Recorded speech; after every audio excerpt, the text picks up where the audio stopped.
And we are live. Hello, hello. Hello, everyone. It's Shannon from Chicago Scientology Audit.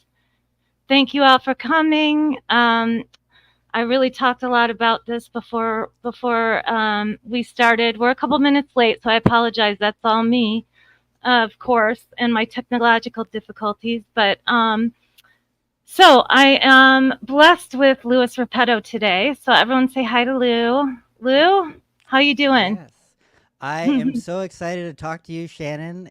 We had a good conversation yesterday. I can't wait to get on here with you and talk about stuff.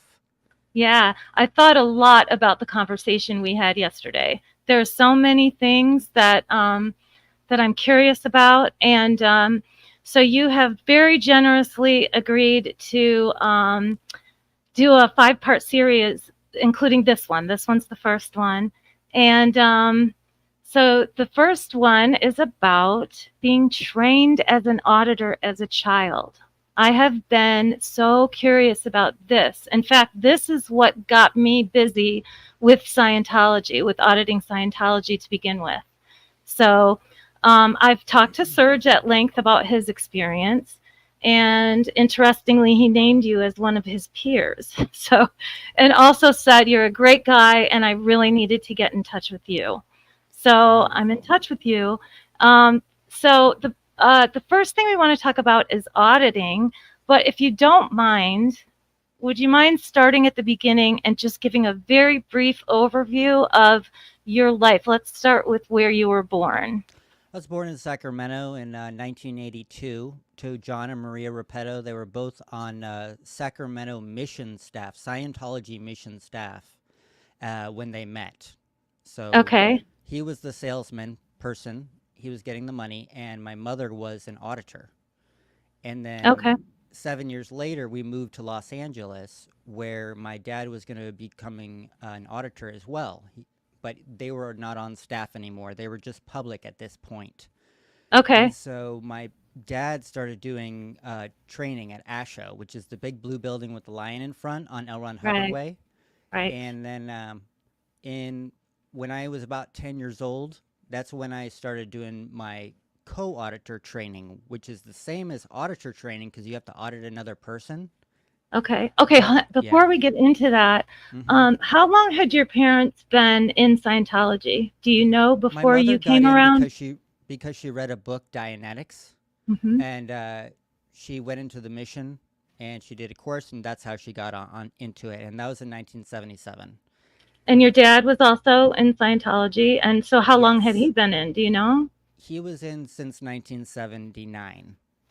Oh, He wow. was actually body routed in by someone doing for an OCA test, which is Wow. he was in a bank parking lot and someone just walked up to him and said, "Hey, would you come in and take a test?" And he thought, "Yeah, sure." So he did a course on communication, and that's how he got in. Wow. So in the 70s, that body routing worked. It works. I mean, I'm sure it's still working. It does Okay. work because you just All go up right. to the person and find something that they could agree with, and you Hmm. just touch on that, and it's easy, pretty easy from there. Right. So everybody kind of likes to talk about themselves, right? Especially if they're lonely. And the older you get, the lonelier you get sometimes. And those people can talk your ear off. Trust me, I do it to clerks all the time. Are you so? There was nobody in Scientology prior to, so you're like a second gen, right? Both your parents came in on their own, and hmm then met each other 2 years apart, right? And then you were born. Do you have siblings? I have a brother who's from my mother's side before he she met my father, Oh, okay. John. So Yeah, so it was only you after your parents met each other in Scientology. yeah, and he only did a little bit of Scientology. He didn't actually do anything in a church. What he just did when he did their correction programs, and he never really got into Scientology. He sort of just got away from the family by doing various things. Mhm. Okay. And so you were talking about up until the time you were 10 years old and you started auditor training. What kind of Scientology education did you have up until that point? if I any? had gone to only I only remember going to like beginner schools in my 0 through 7. Then I Okay. went to Delphi, Los Angeles, and there I was in beginner 1 and beginner 2. And then they use forms, form 1 through 8. There's no grades. So it's hard Okay. to explain what exactly I learned um, compared to a regular grade. Did they So, teach you to read and write? yes, I learned, I knew how to read and write, and I knew what was called, I was good at math on the computer using the Okay. calculator. And I did a little bit of geography and I read some history, mostly in chapters. It wasn't until I was around 15 that I really started reading books, though, actual Okay. books. Okay. So did they also teach you the tech per se when you were that young, like younger than 10? Yeah, when I was 7, I did a communication course in Sacramento before we went to Los Angeles. And I Okay. did that at their church there. I did it with another kid, and that was really fun. We got to make fun of each other and stuff. It's And like well, training yeah, routines. okay. All right. Yeah, And basically, it's where you sit across from each other and stare at each other, and then you learn to deliver communication clearly, and then you learn how to acknowledge, and you learn how to repeat things until you get an answer, and then you learn how to return people back to talking about what they were talking about if they suddenly go out of it. okay, so when we see people in front of the orgs, when we see people out in front of the cult buildings and they're repeating themselves over and over seemingly senselessly, is that what they're doing? That's their communication. That's TR3. So it's Okay. a they're trying to probably repeat something in a new unit of time each time, and they feel that that has effectiveness because you can combine that with a TR8 and TR9, which have to do with how to control someone using an intention. And when you do those drills, and then you know how to do your earlier drill, TR3, because they build off each other, Right. then that's what they're doing. So it basically, I mean, the feeling I get when people from Scientology try to explain it to me, communications from a Scientology point of view, Mm-hmm. it's mostly, it sounds like manipulation, like trying to create the answer you're looking for or trying to create the reaction you're looking for. Is that Yeah, accurate? I would say that's probably one of my biggest problems currently, is that I don't even know it, but I'm automatically controlling communication Right. constantly. Yeah. Right. Because isn't that's the whole point, right? Yeah, the whole And then point is that you can control a calm cycle. They call it in Scientology a calm cycle. It's when I have an idea or intention, I pass it to you through words and an intention, you receive it, understand, and acknowledge, and then you return back to me. And that is a okay. calm cycle. So if I can re- just drill every single part of the calm cycle, or this, he has these the components of communication, and there's films about this too that he wrote Okay. to help explain all these things to really make it like to break down each point. He So you meaning learn, Lafayette, right? yeah, L. Ron Lafayette Hubbard. Ron. Okay. Yeah, All right. So, by the time you're 10 years old, are you pretty proficient in Scientologies or, I mean, like, are your parents communicating to you using these, Scientology words and you're pretty proficient in that already at 10? I would say already absolutely, because another thing that they helped me with was the Way to Happiness book. Um, that was kind of where I got my moral code from, the Way to Happiness. So they would use pictures and diagrams like videos and books all about this, the way to happiness, to make sure I Okay. understood it. So Okay. they would talk to me, using the words from the way to happiness, or they would still use the ARC triangle. They would use ARC, in their conversations. So the way to Yeah, happiness has the 21 precepts, right? yeah, Is that the one with the 21 precepts? So those are that's correct. basically, I mean, it's kind of like the 10 commandments, right? I mean, they're essentially like do unto others as you would have them do unto you, right? For the most part. Yes, Yes. Do you want any more Okay. answer about this? There's a whole rundown about this that L. Ron Hubbard developed in order to audit every single part of these precepts. Part of it is clearing up all of the words, then all of the false information that you've gathered in this lifetime regarding that particular precept. Then you Okay. find all of the identities that you have taken on that were against this precept, and you shed those identities off your own personality. That way Okay. you can completely follow the precept. Once you Okay. say, I feel like I can totally understand and follow this precept, then you can move on. Okay. And you would have done that by the time you were 10 years old. I didn't do that rundown, but I did do part of it. I did do the rundown later, and I also Okay. delivered it. Okay. So you were raised on this stuff, right?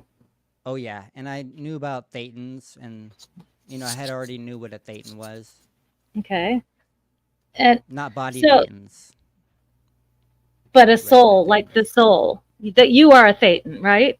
Yeah, it's not just the soul though, because in Scientology it's a static, which means it's no energy. It's not located in space or time, and it has the potential or capable of producing power or energy within the messed universe or the objective universe.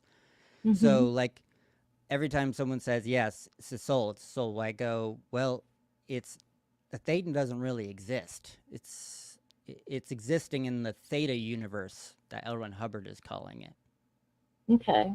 Wow, Mm-hmm. there's so much. It's so much. But I guess I'm curious, what kind of an understanding does a 10-year-old have of, I guess there's so much to understand about Scientology, so it has to Yeah. be a gradual process, right? As you Yeah, I mean, age they and had this book called At Home. They okay. had all the books with them. Okay. So, like they were briefing course auditors. So they had all of the tapes, all of the volumes, the red ones, Okay. and they had all the books. And one of the books they had was Have You Lived Before This Life? It used to be called that. It's not called that Okay. anymore. They took it out. And I used to like that book. I used to read it. I used to think about past lives, and be Mhm. interested in that. Right. Another That thing makes is sense they from a wanted kid's me to point of be view. a psych buster. They didn't want me to be it, but I wanted. See, they said my parents told me psychiatry was was keeping man in this prison, keeping them down. And so I got really involved, and I wanted to fight psychiatry. By the time I was 12, I wanted to be a psych buster, a Okay. psychiatric buster, which is they give you an actual pack, and you have to like go out and follow psychiatrists until you find their crimes, and then blow the whistle on them, basically. Wow. As a child, as a kid. I wanted to do that, yeah. Okay, well, let's talk about auditing. How did you get into being trained as an auditor? Who makes that decision? Well, I was going onto a course with another friend of mine. His name was Kelly, Okay. and Kelly McCarthy, and he and I were chosen by our parents. Our parents, I don't know what happened. My dad got with me and he said, "Do you want to do this course at Celebrity Center? With Kelly?" And I said, "Yeah, I'll do it." And it was a summer course, and it was a course on how to do objective auditing, which has to do with where you're touching walls and you're touching your body. You're touching walls and you're talking to walls and you're talking to the ground, all sorts of stuff until you feel like you can control your own body and you can stay in present time. That's Okay. the whole end phenomenon of this course. So what I Okay. did was I went to Celebrity Center. That's where they were delivering it. Mhm. And we all know where a Celebrity Center is, right across Right. from La Poubelle. Right. The Kelly and I went there every day. We went there after came home from work. No, study at Academy for Smart Kids. Vicky Marshall ran Academy for Smart Kids. She's Leah Remini's mother. Mhm. So I was in her school. After that, I we came out and we would just it was like 3:30 to 6 and we would just go there every day. We would first Okay. study like theory and then we would practice the training routines like I told you about, including the ones with the intention and like controlling people between the walls and stuff. And we did it Okay. in rooms with at where other adults were. they were doing their training routines in there too. So we often did hear sexual bull baiting going on. Yeah. I Anyways, don't know what sexual bull baiting so is. Is on there a tier way you zero can bull describe bait, it without upsetting YouTube too much? sure. On tier zero bull bait, which is a training routine you do, then Hmm. I sit across from you, and I'm the coach, you're the student. You have to sit there and not flinch or make any reaction. And I At all. say, um, hmm, I'd say, you have such small blank. You're such a bad person because your blanks are droopy. You are an awful person because your hair looks stupid and purple. Stuff like that, but mixed Hmm. with Cursing? actual sexual things. Yeah. Okay. Gotcha. Yeah. So then And we did how the old? theory. How old were you? At 10 at this time? Yeah. Mm-hmm. Okay. Wow. Okay. Then we did the training routines. Then we started doing the auditing. And at the beginning of every single session, you have to say, this is the session. And the person has to get they have to handle like any upsets or problems or things that they have their attention on, like withholds and stuff. So they would go to the adult, and the adult would put them on the cans, have them on Okay. the e-meter, and then they'd ask Okay. him, do you have an upset with anyone or anything? Do you have a present time problem? Have you done something that has been nearly found out about that you're ashamed of? Okay. Give me an example of what a 10-year-old might say to that.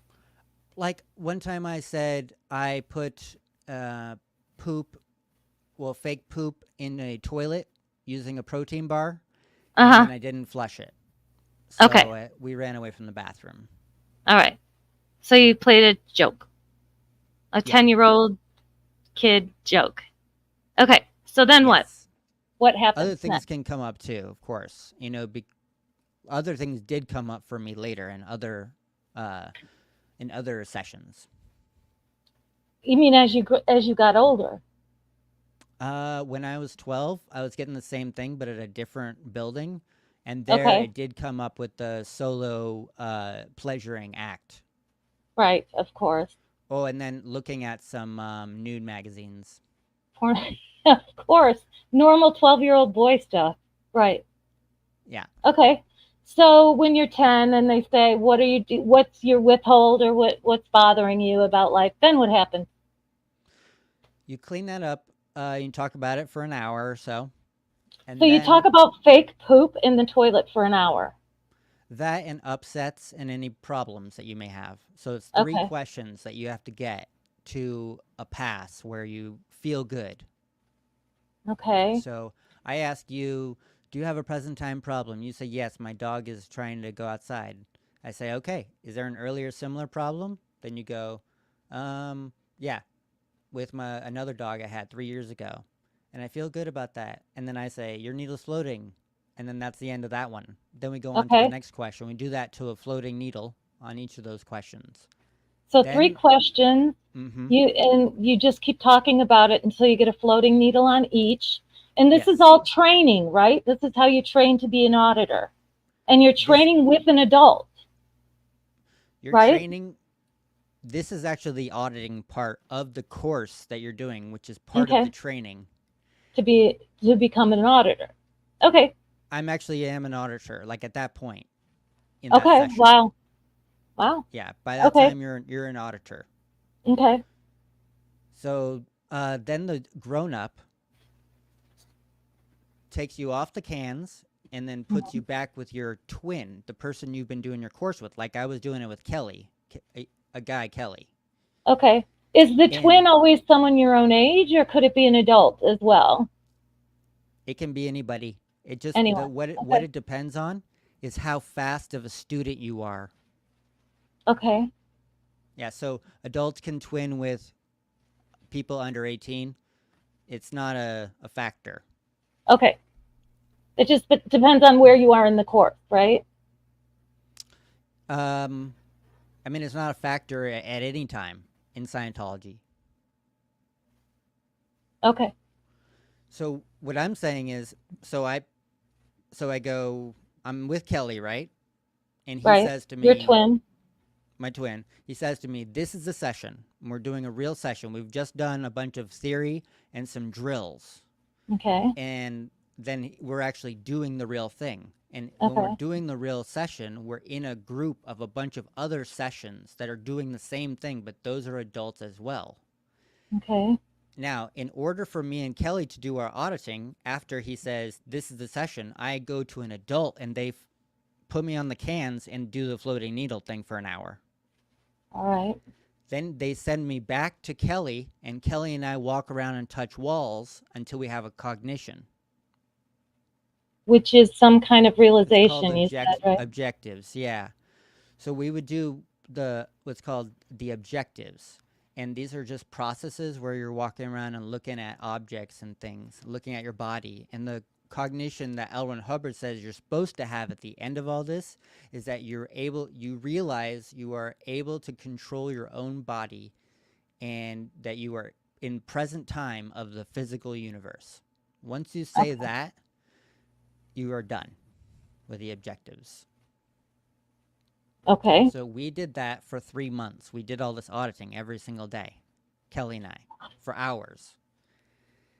We did that, Was it including fun all. for you? What did you guys No, think at the time? It was we awful, just right? did anything to get out of it. At the end of Yeah. it, he would ask me, like, what, how do we stop this, in the session? And I ended up going to the supervisor and asking him, like, what is the end of this? And the supervisor Mhm. showed me the reference, the exact L. Ron Hubbard reference, where it says what the person is supposed to say. The And I cognition. showed that to Kelly, and then he just said Okay. it in the session. Nice. Nice. So that's Yeah. sort of cheating, right? It's like knowing the clear cognition before you're actually clear. Yeah. Mhm. There's like little checks and balances within Scientology to prevent that kind of situation, but it Mhm. still goes on. In my community tab on my YouTube channel, there's a copy of the first L. Ron Hubbard cognition report. That the first time he wrote about the clear cognition, and it came from WikiLeaks actually, and it says what the clear cognition should be, you know, and about mocking up the bank. Yeah, mocking up is actually oh, I think you're muted.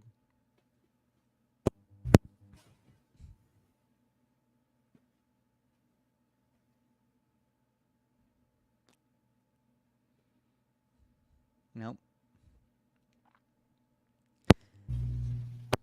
I'll pop up some of these comments here while. No, don't hear anything. Can't hear you. Can you hear me? Hello?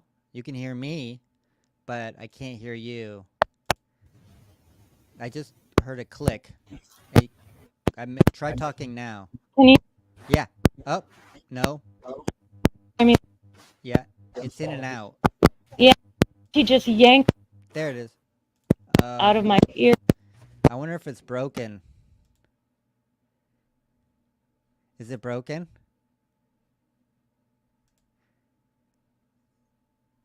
Do you want to text me in the little private chat?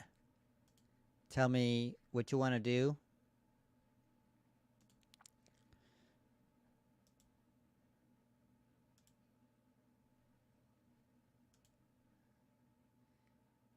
Nope. I can't hear you. It says you're muted. Let me unmute you. You've chose to mute yourself. There it goes. Oh no, I can't hear you. Maybe the wire got busted. Can you hear me okay? Yeah, I can fine. Oh, I think you came back. Am I back? Yeah. Okay, Hey. good. He just jumped on me. My dog just jumped on me and yanked the thing out of my face. Did you see that? I did not. He's like, huh. Okay, so he's sitting down now. His little girlfriend is in the hallway and he can hear her. So anyway, let me know if I mute again, okay? I'll let you know. Okay. So go on, where were we? We're talking about, you were saying mocking up the reactive mind. Yeah, he said in the beginning he said bank. Mocking up the bank is what he said. And at any rate, he that was the first time I guess he had ever said it. And so at the very end, he qualifies by saying clear cognition comes from auditing, not just from the saying of the cognition. So in other words, Right. you can't just know the answer and run up to someone and say it and be declared clear, right? Right, exactly. Plus, you have to have whatever nervous system response within your own body in order to achieve the e-meter phenomenon that goes with the clear cognition, which Yeah, is that was a one of persistent the things. floating needle. Okay, gotcha. So one of the things I wanted to ask you is because I've talked to different ex-Scientologists about this, and they all have different answers. So, what do you think the e-meter tests? What does it The test? what is it test? Yeah, in I other don't know words, what it tests, but I know that what it does to me, I think it creates a pattern on the person for them to learn how to attain this floating needle. so did you have a way of making it float? Did you have a specific method of making it float? Um, I did at the end, yes. Mm-hmm. Um, in order to get through and they give you a confessional in order for you to leave, and you have to get a floating needle on that. And Right. so by that point, I was able to control the e-meter. Nice. How did you do it? Did the sale special briefing course, which is a class 6 course. Okay. And I listened to 500 lectures and I audited like 3,000 hours on other people. And I learned how to use the meter on people. And I did all kinds of interrogations and special techniques and auditing. I did all of these things and I listened to all of L. Ron Hubbard's lectures about it. And once I felt I knew everything, I just could do it. Okay. All right. So that's amazing. That is so. I mean, I can't believe you might as well have been in college by the time you were like 13. So, all right. So, Yeah. at the point when you and your friend Kelly are doing this course, and this is your first course toward auditing, right? And you're already miserable enough in it that you kind of cheat to get to the end. Are Mm-hmm. you second guessing your decision at that point? My decision to do the Scientology or to No, to stop it? become an auditor. Well, I had become an auditor by doing the course already. So it was Okay. too late. Oh, I see what you're saying. Had I second guessed, no, I hadn't thought of it like that. Um, but because I did another auditor course when I was a few years later with David. Yeah. So we actually used the e-meter this time. Okay. Like this first one that I did, I wasn't using the e-meter. But the second one, I learned how to use the e-meter, and that was awesome. That was Okay. fun. It's fun Between, doing the drills, the e-meter drills. tell me what an e-meter drill is.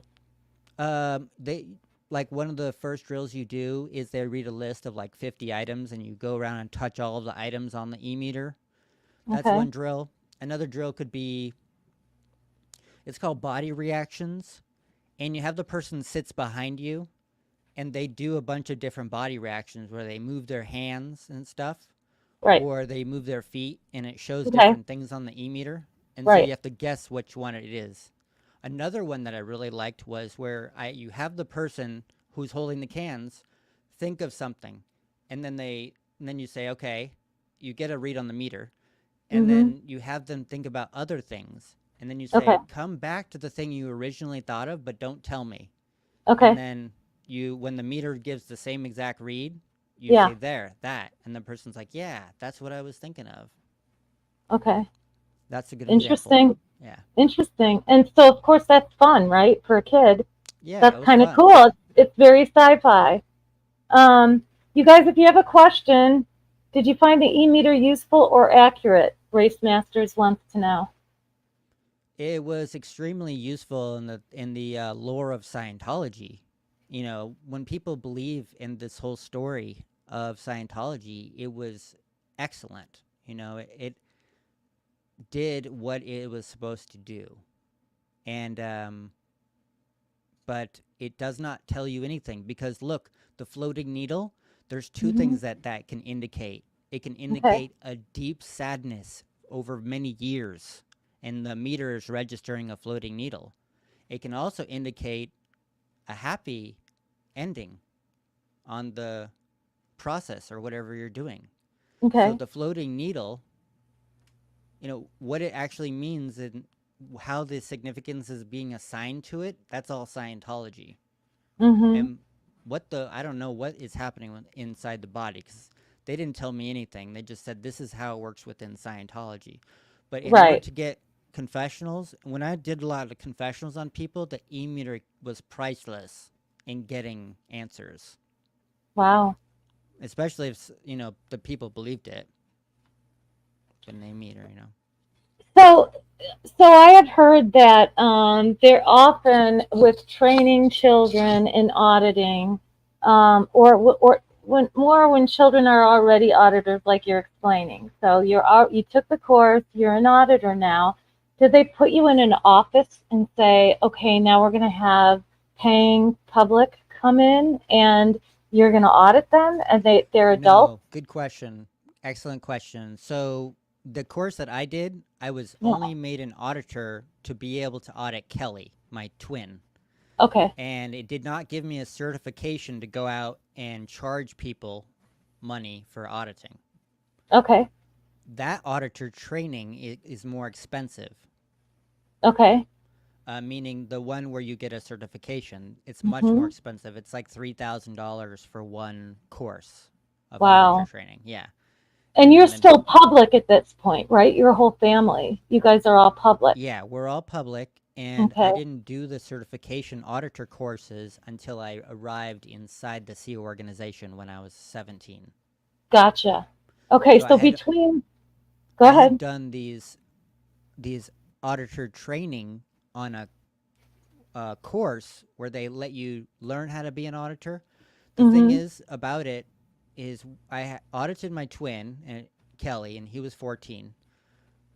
But the part of it that is the bad part is the rudiments part is the part where you have to go to an adult and they have to fly your rudiments. So I said this is the session and we handle the three questions that gets the floating needle about problems and withholds. I didn't do Okay. that on anyone at that point. They were doing it Mhm. on us. Okay. Yeah. All right. Same on the one with David. We're doing a course together, and I'm only auditing him. He's only auditing me on this one particular subject. Okay. But at the beginning of every single session, and we had session every single day for weeks, they Wow. would have us go to an adult, and then they would ask us for withholds and things like that of that nature. Were you in Anytime. school as well? What's Were that? you also in school at this time?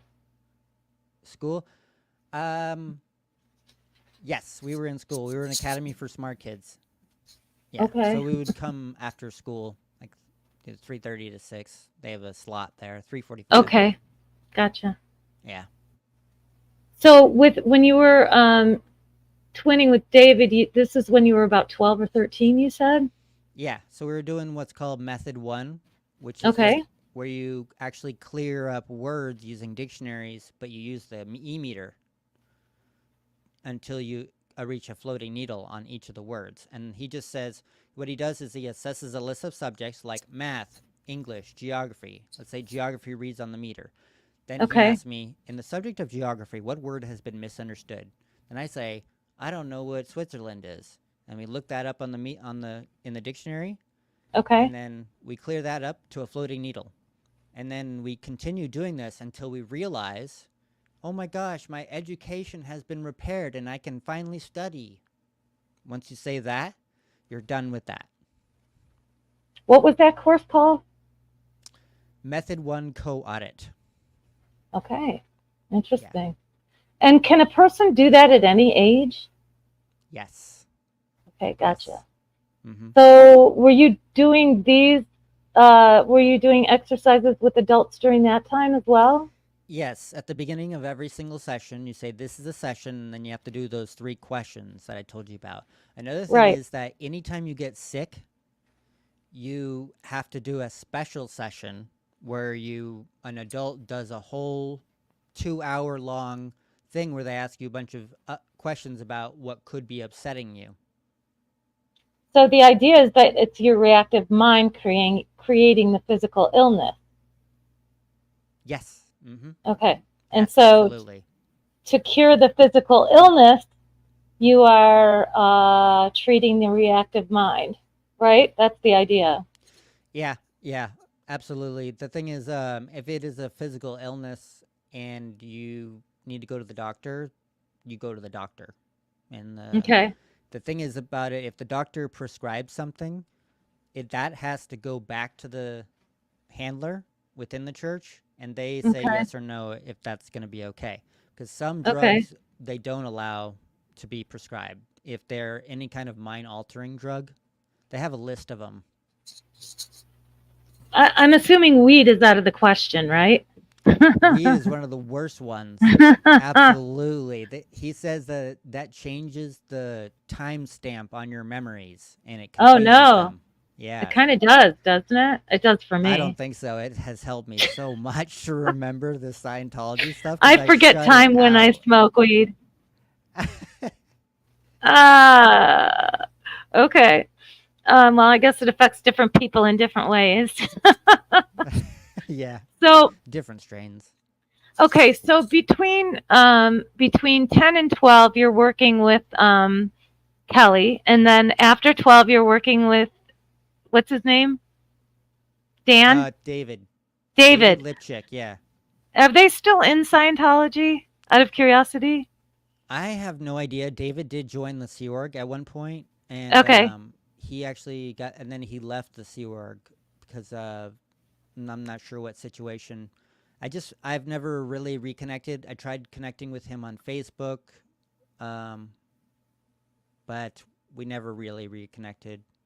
His So at what parents are OT8s though, which Oh, is the top. Yeah. yes, I know. Well, not exactly the top. It's the top that they know about, right? The top that's been released, OT8. So, okay, so now you say that you took the course that would allow you to actually audit paying customers when you were 17, right? Yes. So between 12 and 17, what kind of Scientology training did you have? I did okay. So I did the co-audit with David Lipchick on method 1. That was the education one, right? That was till like 14. Then I went to Okay. Delphi, Oregon, and I didn't do any auditor training. When I came back at 16 and a half, I started doing some training inside the church during the summer, but there was no certification there. And then, This is back in LA now. yeah, Okay. then I joined the Sea Org at 17. Okay, how Then did that come about? I was at the San Diego org. Okay, back when I was 15 and a half, I was at Delphi, Oregon, Okay. and some Sea Org member recruiters came up there to recruit people from there. And they saw me during Parents Weekend, and they recruited me for the Sea Org. They told me about how it would be great if I could help them clear the planet and be on purpose to help spread L. Ron Hubbard study technology to other people, the world. And that was my big thing at that moment. I really wanted to spread the study technology because it had helped me so much that I thought. Then um, they got me to sign the billion-year contract at that time, but I didn't arrive. And it wasn't until I got home when I was 17. It was a summer. I was just doing some work on study at the church, and I told my parents I wanted to find out more about the Sea Organization because I had seen these events all about the what's called the superpower rundowns, and I saw these events all about it, and they were talking about it. It was Mike Rinder. He was used to be my favorite speaker. He was on in OSA. Mike Render. Yeah, in OSA. Yeah, Okay. and so I told my parents I wanted to find out about the Sea Org. They took me to Los Angeles, and then Mhm. a guy named Garth. He worked in security at the time. He Mhm. told me about how we need to get ethics in on this planet, and we need to work on this dedicated. And he said you will be part of a special auditor training team that will be so badass, even better than the superpower auditing team that you want to be on. Because I joined in order to become a superpower auditor. That's what I wanted. Okay, so you were at Delphi, right? At this time, would you Hmm. say that you had a close relationship with your parents at that time? At Delphi, I would call them. I don't know what counts as close, Mhm. but when I was upset about something, I would call my parents. Did they know that you signed a billion-year contract? Yeah, in fact, when I came out and I was like crying and stuff because it was so overwhelming, Okay. they took care of me, and said, "You don't have to do that right now. You just finish your school, and Yeah. um, you can, you'll be okay." They gave me a good acknowledgement. It's Mhm. not that they gave me advice ever. They just gave excellent acknowledgments. That's what auditors do. They just acknowledge and then ask the question Your according parents to are our not rules. Yeah. auditors, or were they? They were both class sixes by that time. By the time I was at Delphi, Oregon, they were public class sixes. Yeah. Okay. Okay. Yeah, which is the high, pretty much almost the highest you can get as a public. But you don't think that they consciously steered you toward auditing, right? They would just acknowledge and let you decide They, about getting auditing or doing auditing, about doing auditing. Taking the um, course that would allow you to audit public. they let me decide on that one. Mhm. Yeah. What was their opinion about joining the Sea Org in your teens? They were supportive and they said, if you want to do that, you can do it. We're proud of you. That's what they told me. Mhm. So, Mhm. So you remember who your recruiters were, right? yeah, everyone. I remember Okay. everyone in there. Do you happen to know where they are now? Are they still in? Garth Symington left the Sea Org, and his brother left the Sea Org, Trevor, and they have another brother, Charles, who was a public, who I was training to be an auditor later, 2008. Okay. Okay. And Charles is on, he's a Scientologist, and Trevor and Garth, they're sort of like offlines. They call it offlines, where you call yourself a Scientologist, but you're not actively going into the church daily like you're supposed to be doing. You're not on course and you're not in the Sea organization and yeah. You're not donating. Ooh. Okay. Yeah, that's Okay. offlines. So if you're offline, you can still have communication with your family, right? That's still in, You can, yes, yes, but if you're spewing something like antagonistic about it, or then it's a um, no-go, right? then yeah, they got to handle you on that. Okay. Do you so well, I'll ask you this when we're done talking about the chronology of how you became a person that audited the public. Um, so you decided at 17 not to join the Sea Org right then and there, right? That was around 16. Okay. I signed the billionaire contract. Then when I got home the following year, a year later, and on a summer break, came home and I went into the church, and that's when I saw the events with Mike Rinder talking about superpower and destroying the psychiatrists and destroying SPs. Okay. and I wanted to find out about the Sea organization and to join. Kind of wanted to join it, and then so I went to LA, and that's where I joined the Sea Org, and I started becoming a. They started to train me to be an interrogator for security. Did you like that? Were you excited about that? I was, yeah, Okay. yeah. I mean, you get to use the e-meter. You're doing it when you're auditing someone, when you're giving a confessional, you're trying to help the person take responsibility and by confessing to what they did. And then that's supposed to make them feel good. It's supposed to get a floating needle. They're supposed to have a rise in responsibility and be able to uh, do the actions necessary to get back in the group or whatever is needed. So Mhm. it. I felt like I was helping people by doing this confessionals on people, and then they would want to change their ethics or their ways. Like How are maybe actionals different from sec checks? confessionals are sec checks. Okay. Yeah, there's just so many different names for it. So, Rollback. That's another name for an interrogation. Interrogation, confessionals, security checks. Yeah. okay. So were there times that, I mean, this is probably a dumb question, but I'm assuming there are times when you had to exert a certain amount of pressure to get the desired effect. Is that right? Yes. Absolutely. Mhm. I would tell people, if you don't tell me, I'm going to declare you a suppressive person. I'd tell them Okay. that. If I told one guy, Steve Yonke, I told him, if you do this again, I'm going to give you a non-interpolation order. And then if you do it again after that, I'm going to declare you a suppressive person. So then he tried to choke me. Aha. So And how did that end? everyone rushed in, and we got him away. And then the LRH host, who was Heather Smith Levin at the time, Aaron's Okay. wife, Right. she actually smoothed him out, unruffled his feathers because that's what she's good at. And Okay. then she was really good with handling people, the public. Okay. And then he just went back in for more confessionals. That's it. He Okay. paid more money. That's what happened. Right. Yeah, because we can't forget people are paying money to be treated like this, right? Yeah, he was Paying paying.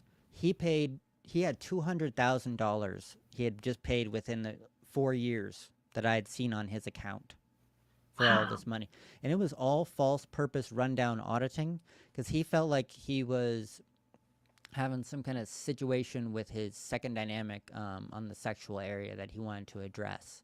So false Mhm. purpose rundown finds the overts that you feel are an overt, your bad action, and then finds Okay. the underlying evil purpose that is motivating you to commit that overt. And then you Can you decide give that me an that was example? yours. Can you give me an Sure. example of this? Yeah. So Yeah. what would be So, the overt and what would be the bad action? have you ever stolen anything? The answer is I stole from the IRS. I cheated on my taxes. Okay. Um, I hid $400. And Okay. then, is there an earlier similar time? Yes. Uh, 3 lifetimes ago, I stole from the intergalactic police. I stole some money out of his racing car. Okay, needles floating. All right, then the next question. Was there some evil purpose or destructive intention that prompted you to commit that overt? And there always is, right? Yeah. Okay. And what Then might it you be? find it. You say the preclear person says, um, to rip all of their energy away so that they're starving and helpless. That has to read on the meter. Then Okay. you find the prior confusion to that. So was there a prior confusion before you had the purpose to rip all of their energy away until they were helpless and starving? And what might that be? That could be like a common one is, oh yeah, a psychiatrist was giving me an implant when he tried to um, put me in this room and hypnotize me, and he was confusing me. And then all of a sudden, I decided that I wanted to do this to that person. oh my gosh, that evil purpose is blown. I no longer have it. That's how it That's a looks. cognition. That's the kind of That's a cognition you're cognition. looking Yeah. for. Okay, I got it. Yes. Got it. And you were really good at this, right? Like you happen to have a talent for it. I would know. I was not really good at it. I had to practice it a lot, a lot, a lot. Okay. Yeah, there are some like natural people, but really it's just about is the person good in drilling something? Can they just drill it over and over and over? Look at videos of themselves making mistakes, correct those mistakes, go back and do it again and again. Video yourself, Yeah. correct it. Now, Reviewing your e-meter. each of these sessions is automatically recorded, correct? I mean, it's videotaped, not It's just recorded of recorded. the meter and it's recorded of the room on a profile so that you can absolutely see the person that's holding the cans and you can see the Okay. auditor. That's Okay. important And why is that important? because you want to see how what the pre-clear is doing in response to how what the meter is, what's happening on the e-meter, especially if you're trying to find um, a situation that an auditor has created in a session for a PC. Like if the person that's holding the cans gets sick all of a sudden, the handlers will go back and review the sessions, the actual videos, and see if there was something that the auditor did and how the PC was actually responding in the session. Like maybe the auditor falsified the report. Okay, interesting. Mm-hmm. We're running out of time already, which I knew this Mm-hmm. was going to happen because I have so many questions. I don't know which ones the viewers are interested in, but here's a question. Um, Lou said, it says Lou shared that he would have to audit people inside when they heard protesters outside. Could you talk about that? Were there times when you audited people and there were Yes. protesters outside and both you and the pre-clear could hear it? Yeah, they'd have to stop the sessions. Okay. Yeah, they'd have to take a break. I think this might be a different thing. I used to have to audit the staff members on when the staff members got sick. I would take the staff member's session and ask him, "Are you connected to anyone that's suppressing you or showing you in turbulation?" And they would say, "Oh yeah, I saw a protester, and they had a sign that said Xenu on it." And then I would go, "All Mhm. right, your needle's floating," because the person would be like, "Wow, I just realized I really am connected to a suppressive person, like 40 feet away." Right. And then I'd have Okay. the person, I'd send the person to get a handling on that. Okay. So we talked, I mean, when you and I talked, we talked at length about the specific type of auditing that you became very good at and known for. But we're going to talk about that next week. I just have one more question for you, myself, and then maybe we can take one or two if there are any. But here's my question. Based on, so next week we'll talk more about your specialty in auditing and how that works, and then we'll talk about how you ended up leaving, like the course of your term with Scientology and how you ended up making the decision to leave and how that happened. But my question is, looking back now, 10 years out of Scientology, right? And 6 years, you're now 6 years free of using Scientology on a daily basis, right? Like you're focusing on not using it. And so now looking back at yourself at 10, 12, 16, do you feel like what you were subjected to at those ages was abusive? Yes, 1000%. And I feel like my parents were really led on to make it seem like this was a trustworthy organization, you Mhm. know. It was all Mhm. fancy and very nice and everyone seemed very orderly and it was seemed to be on policy according to L. Ron Okay. Hubbard. And so they Right. trusted that. And Okay. I feel like they got uh, you know, lied to just as much as but for me, yeah, I feel like it's just so awful that I was put in those situations and I couldn't get out of them, and I didn't even know that I was being abused in that kind Right. of situation. Where the grown up is like, I had to answer the question. I had to answer it. I couldn't leave, and I had to like Scientology. My parents were in Scientology, so Right.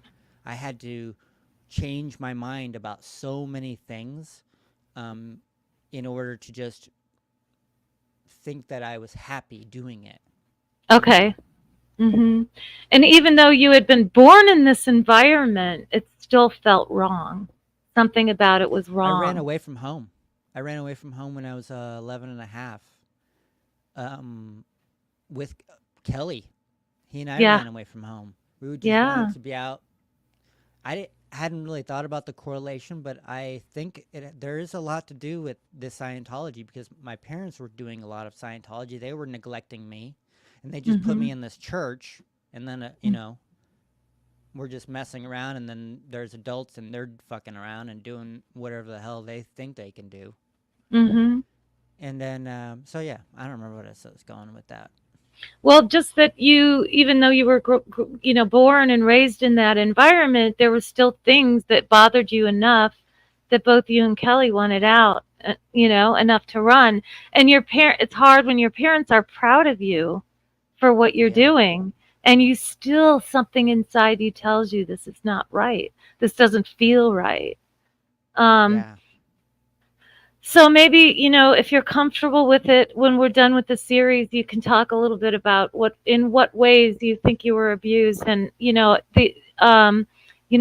also, is it your belief that kids are still being subjected to this now? Oh yeah, 1000%. When I was there in 2013, the same thing was going on, like the co-audit course, and that same Yeah. thing is going on.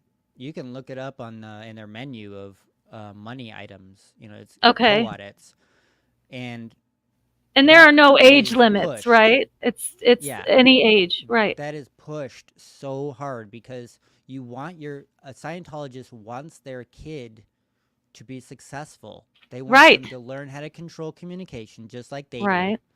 They Right. want them to be able to have someone to confide in and get off their supposed withholds instead of Yeah. just maybe parenting them themselves. Right. Instead, yeah, they're putting them in this kind of like machine, and they are thinking, "Oh yeah, my kid's going up the bridge," when really they're not thinking about the situations that their kid could be going through. Right. It's so hard to look at. I get where they're coming from. I get what the Scientologists are thinking. They're thinking, yeah, I want my kid to get better, and this is the truth. This is the way.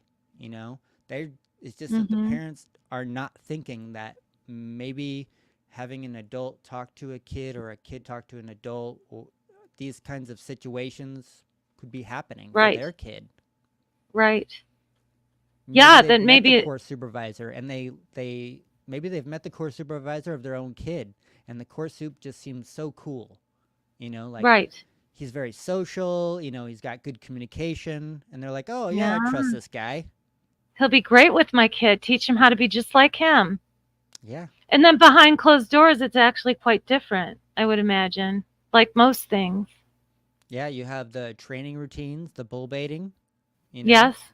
the Yes. practicals, and then you've got all of the e-meter drills where you're finding out people's thoughts using the e-meter, you know. Right. Or yeah, and then you're there's another aspect to this. Like I did only co-auditor training when I was really young. There are Okay. other kids that have done actual auditor certification training to audit adults at the age of 14, 15, 16, 17. That's what Surge did. Yes. So that's a good Mhm. example. Yeah. Mhm. And when I was in the Sea Org in the 2000s Mhm. to 2013, that was still going on. There were still 14-year-olds in the courtroom learning how to audit adults. So unless they canceled the L. Ron Hubbard reference on co-auditing, and that he Mhm. recommends kids doing it, Right. it's going to continue going on forever because, they follow him like the gospel. Right. What source says goes, no matter how much time goes by. Right. Precisely. Yeah. Yeah. Um, there's a comment here that's kind of an interesting question. Um, the person's name is Francesca, I think. Hold on, let's see if I can find it. Um, here it is. As a child, did you ever find yourself in situations when you doubted the tech? I would say from the very beginning, I doubted the tech, especially on the contact assist, because when you are injured from a very early age, I was getting assist auditing from my parents, uh, Okay. probably from 1 or 2 years old. I would get touch Okay. assist and nerve assist. I would also get this other thing called contact assist. When you bump Okay. your elbow, let's say, you have to Yes. touch your elbow to the spot where you bumped it over and over, Okay. like this, until the pain goes away. Okay. So I would always just fake it and say that the pain was It's gone. okay. So Yeah. I doubted the tech in that situation. Because it didn't work. It did not Right. work. It did not No. work for me. It never fucking worked. I hated doing Right. it. Right. Yeah. Um, anything else you can think of that was a standout? Like this is bullshit. Nah, not at the moment. Not at the moment, but Okay. I'll think about it. It's a good question. It is a good question because kids have good instincts where that stuff is concerned. Did you ever consider yourself a kid? Um, yeah, yeah. I considered myself a kid. Yeah, I played sports. Okay. Yeah, Good. That's a good start. yeah. But I played so video so games. I mean, a lot of kids could honestly answer that question no. Because kids, when they're growing up, they think they're Superman or they're, you know what I mean? They're like, I'm not a kid. I'm a superhero. I live in, some other galaxy and I saved that galaxy or whatever. I mean, a lot of kids are wrapped up in fantasy in a way that most adults aren't. So I think that that would be a difficult question for any kid to answer. But it's just that, you're always hearing how Scientologists have this idea, that there's no such thing as a kid, that kids are just Thetans that have come from life after life after lifetime. And here they are to maybe uh, learn everything over again. I don't know. Right. They have to go up the bridge and go free. Yeah, right. And you ultimately did bridge auditing, right? Yes. Oh yeah. Mhm. Lots of it. Okay. Mm-hmm. Well, I let's talk audited about that public next as well. time. Yeah, I audited Yeah, public as well. yeah, I know. We talked about that. Okay. Also I used to supervise co-audits, like these co-auditing rooms. I'd supervise like Mhm. 30 people auditing at the same time It must with sound e-meters. completely chaotic, right? I mean, what does it No, it was sound so like? it was I was drilled in it. I was so drilled, Mhm. I could do it with ease. It was quite easy. Mhm. Yeah. Wow.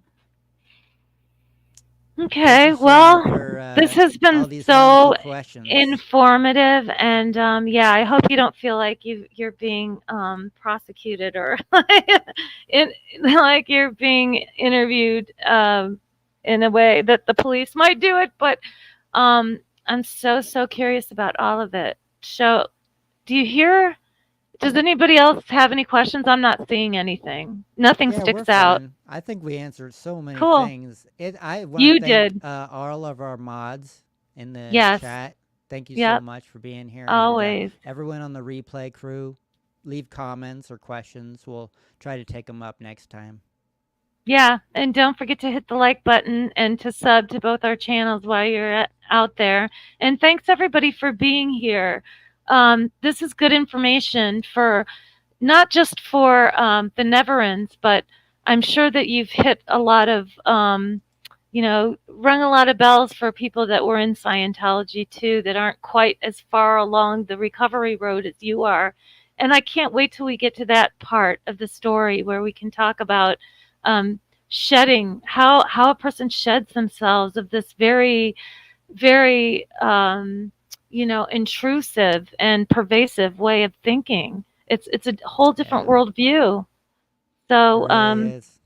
we'll get there after a few more episodes. So thank you so much for agreeing to do this. I really do appreciate it, Lou.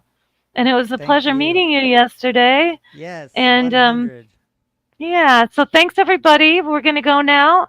We'll see you next time. Bye bye.